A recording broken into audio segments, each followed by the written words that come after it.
Cyril, voilà une nouvelle qui va justement faire du bien aux audiences de TF1. Ces samedis soirs vont bientôt retrouver de la voix. Le retour de The Voice. Après plus d'un mois d'interruption, le jeu de TF1 va revenir le samedi 6 juin pour ses émissions en direct. Des prime time qui vont changer de physionomie. Alors qu'il reste actuellement 12 candidats en lice, c'est le public qui va choisir les 4 finalistes de cette saison. Et seulement le public. Une règle prévue dès le lancement de cette nouvelle saison. Mais ce n'est pas tout. Je vous propose d'écouter Mathieu Grelier. C'est le producteur de The Voice. Il nous explique à quoi va ressembler ce The Voice version déconfinement sécurisé.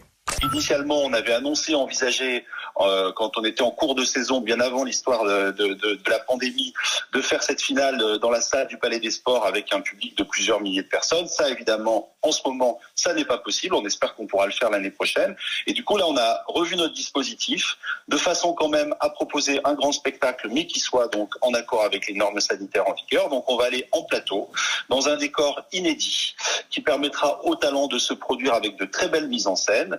Mais nous n'aurons pas de public qui sera présent physiquement en plateau. Il y aura du public qui sera là, qui assistera à l'émission, mais il le fera de façon à distance, de façon un tout petit peu plus virtuelle. Voilà, nous n'avons pas voulu faire une émission 100% à la maison, comme ça peut exister d'ailleurs dans d'autres pays. On a voulu quand même maintenir un show, mais un show qui respecte les mesures sanitaires en vigueur.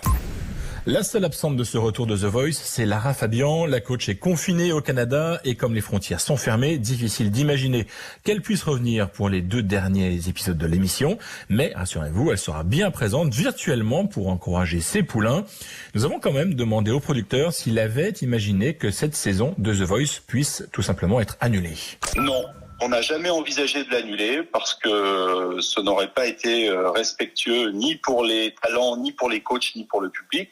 En revanche, c'est vrai que on a pris le temps de la réflexion pour s'adapter, pour se réinventer. Et donc, c'est sûr qu'il a fallu faire différents scénarios. Et finalement, on s'est arrêté sur celui-ci en se disant qu'il était le bon compromis pour ne pas non plus trop attendre. Donc, on s'est dit que le public aussi, et ça fait longtemps qu'il n'y a pas eu de gros show à la télé, il y a eu cette rupture un peu imposée par le confinement et puis par l'arrêt des tournages, et que c'était bien de pouvoir lui proposer quand même le plus tôt possible. Et donc, le plus tôt possible, eh bien, c'est le 6 et le 13 juin, ce qui fait qu'on aura eu un peu plus d'un mois de rupture, et ça nous semble, on va dire, non seulement un moindre mal, mais quand même une bonne nouvelle.